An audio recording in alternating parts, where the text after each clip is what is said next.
বাংলাদেশে পট পরিবর্তন হয়েছে, সেখানে এখন ইউনূস সরকার অর্থাৎ অন্তর্বর্তীকালীন সরকার। আর সেই সরকার আসার পরে সেখানকার সাধারণ মানুষ, বিশেষ করে সেখানে ধর্মীয় সংখ্যালঘুরা খুব একটা যে সুখী আছে তা নয়। বিভিন্ন সময় বিভিন্ন ভাইরাল ভিডিও উঠে আসছে, সেখানে আমরা দেখতে পাচ্ছি কিভাবে সেখানে অত্যাচারিত নিপীড়িত হচ্ছেন সেখানকার ধর্মীয় সংখ্যালঘুরা। আর তার সাথে তুলনা হলো আমাদের রাজ্যের মুখ্যমন্ত্রী মমতা বন্দ্যোপাধ্যায়, অর্থাৎ ইউনূস ওই পারে আর এই পারে নাকি তার বোন মমতা ব্যানার্জি, দুজনেই নাকি এক। মানে ওই পারে যিনি আছেন, ওই পারে যেরকম রাজত্ব চলছে এখানেও কি সেই রকম রাজত্ব চলছে, এখানে কি সেরকম কিছু হচ্ছে? চরম অভিযোগ কিন্তু উঠে এলো। আর এই কথা আমরা বলছি না, এই কথা কি বিস্তারিত আলোচনা করব, কোথা থেকে উঠে এসে সে নিয়ে বিস্তারিত আলোচনা করব। এ রাজ্যে হিন্দুদের অবস্থা নাকি বাংলাদেশের মতো, হিন্দুদের কথা নাকি এখানে বলা যায় না, এই কথা আমরা বলছি না, এই কথা বলছেন বিরোধী দলনেতা শুভেন্দু অধিকারী। শ্যামপুর সহ সারা রাজ্য জুড়ে সনাতনীদের ওপর অত্যাচারের প্রতিবাদে একটি সভার আয়োজন করে বিজেপি। সেখানেই এই বক্তব্য রাখেন বিরোধী দলনেতা শুভেন্দু অধিকারী। তিনি বলেছেন, শুধু রাজনৈতিক দল নয়, হিন্দুদের কথাও বলা যাবে না।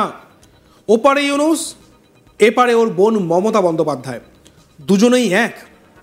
হিন্দুদের কথা বলা যাবে না। বিকাশ ভট্টাচার্য, সুবোধ সরকার রাস্তায় দাঁড়িয়ে গোমাতা ভক্ষণ করলে তিনি সেকুলার হয়ে যাবেন। শুভেন্দু অধিকারী বিরোধী দলনেতা ঠিক এই বিষয়ে কি কি বলেছেন, কি কি অভিযোগ করেছেন, কিভাবে তুলনা টেনেছেন, আমরা শুনবো একবার।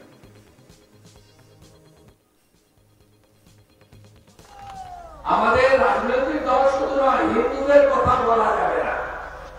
ওপারে ডক্টর ইউনূস আর এখানে ওর বোন মমতা ব্যানার্জি, দুজন এক। হিন্দুদের কথা বলা যাবে না। হিন্দু আক্রান্ত হলে দুর্গা ঠাকুর ভাঙলে বলা যাবে না, আপনি সাম্প্রদায়িক হয়ে যাবেন। আর বিকাশ ভট্টাচার্য, সুবোধ সরকার রাস্তায় দাঁড়িয়ে গোমাতা ভক্ষণ করলে তিনি সেকুলার হয়ে যাবেন। এই হচ্ছে পশ্চিমবাংলার আসল অবস্থা।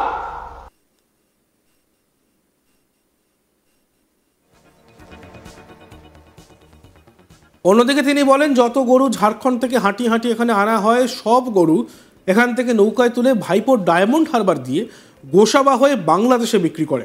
আর পুলিশ প্রত্যেক গরু পিছু 2000 করে টাকা তোলে। বাংলায় গরু পাচার নিয়ে গোপনীয়তা সব ফাঁস করলেন তিনি। কোথা থেকে বাংলায় গরু আসে, তারপর সেই গরু কিভাবে বাংলাদেশে পাচার হয়, সে সমস্ত অভিযোগ তিনি সামনে আনলেন। আর তা নিয়েই শুরু হয়েছে জোর জল্পনা। আর এখানে ভাইপোর ডায়মন্ড হারবার বলতে ঠিক কী বলা হচ্ছে, কার কথা বলা হচ্ছে, সে বিষয়ে তিনি স্পষ্ট করে কিছুই বলেননি, মানে কারোর নাম উল্লেখ করেননি। আর এই অভিযোগ সামনে আসতেই প্রশ্ন উঠতে শুরু করেছে যে এই গরু পাচার চক্রের যে অভিযোগ করা হচ্ছে, এর পিছনে তাহলে এরাই জড়িত রয়েছেন। এই বিস্ফোরক অভিযোগটি করেছেন রাজ্যের বিরোধী দলনেতা শুভেন্দু অধিকারী। বুধবার হাওড়া শ্যামপুরে সংবাদ মাধ্যমের মুখোমুখি হয়ে তিনি বলেন, পিসি আর ভাইপো ইস্টার্ন বাইপাস থেকে এয়ারপোর্ট গেলে কি অবস্থা থাকে দেখে আসবেন। মাননীয় পিসি যখন উত্তরবঙ্গ থেকে নামবেন, তখন আপনার 4টে ক্যামেরা নিয়ে বাগুইহাটি চিংড়িঘাটায় থাকবেন।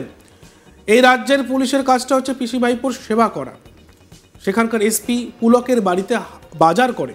আর যত গরু ঝাড়খণ্ড থেকে হাঁটি হাঁটি আনা হয়, সব গরু এখান থেকে নৌকায় তুলে ভাইপোর ডায়মন্ড হারবার দিয়ে গোসাবা হয়ে বাংলাদেশে বিক্রি করে।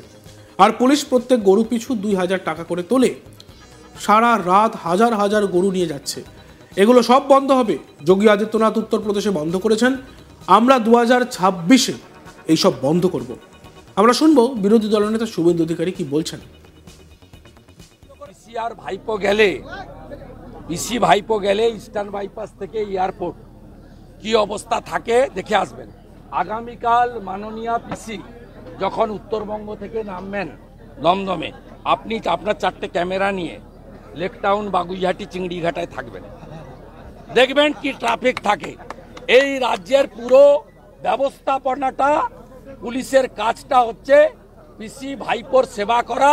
এখানে যেমন পুলকের ঘরে বাজার করে এখানকার এসে, আর যত গরু হাঁটিয়ে হাঁটিয়ে আনা হয় ঝাড়খণ্ড থেকে, সব গরুকে উলবেড়িয়ার ঘাট আর এখানে গাদিয়াড়ার ঘাটে এখান থেকে নৌকায় তুলে ওই ভাইপোর ডায়মন্ড হারবার দিয়ে গোসাবা হয়ে বাংলাদেশে বিক্রি করে।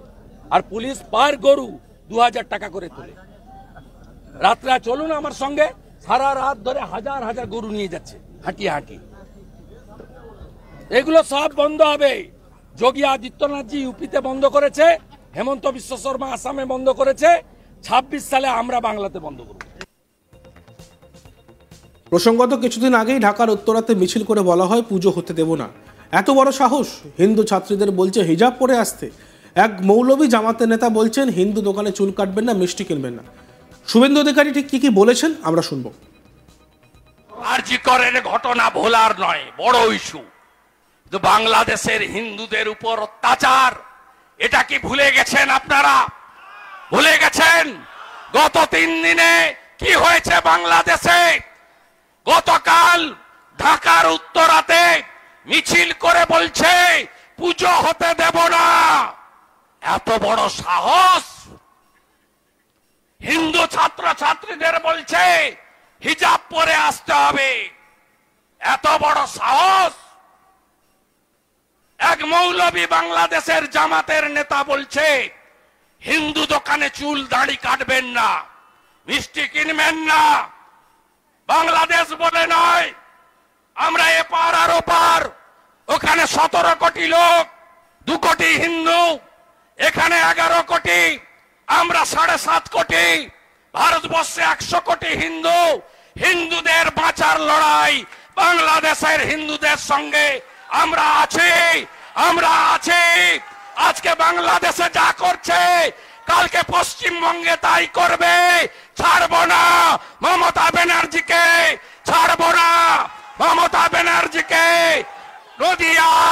নদিয়ায় পূজা বন্ধ করেছে, মালদায় পুজোর গেট, ইলেকট্রিকের গেট বন্ধ করেছে। ছাড়বো না মমতা ব্যানার্জিকে। তিনি বলছেন বাংলাদেশের হিন্দুদের সঙ্গে আমরা আছি। আজকে বাংলাদেশে যা করছে কালকে পশ্চিমবঙ্গে তাই করবে। মমতা ব্যানার্জিকে ছাড়বো না। বাংলাদেশের হিন্দুদের হয়ে গলা ফাটাচ্ছেন শুভেন্দু অধিকারী। তিনি প্রকাশ্যে বলছেন যে বাংলাদেশের হিন্দুদের সঙ্গে আমরা আছি। এইসব মন্তব্যই করেন শুভেন্দু অধিকারী। তিনি বলেন আরজি করের ঘটনা ভোলার নয়, বড় ইস্যু, কিন্তু বাংলাদেশের হিন্দুদের উপর অত্যাচার এটা কি ভুলে গেছেন আপনারা? গতকাল ঢাকার উত্তরাতে মিছিল করে বলেছে পুজো হতে দেব না। এত বড় সাহস! হিন্দু ছাত্রছাত্রীদের বলছে হিজাব পরে আসতে হবে। এক মৌলবী জামাতের নেতা বলছেন হিন্দু দোকানে চুল কাটবেন না, মিষ্টি কিনবেন না। বাংলাদেশের হিন্দুদের সঙ্গে আমরা আছি। কালকের বাংলাদেশে যা করেছে কালকের পশ্চিমবঙ্গে তাই করবে। মমতা ব্যানার্জিকে ছাড়বো না। নদিয়ায় পুজো বন্ধ করেছে।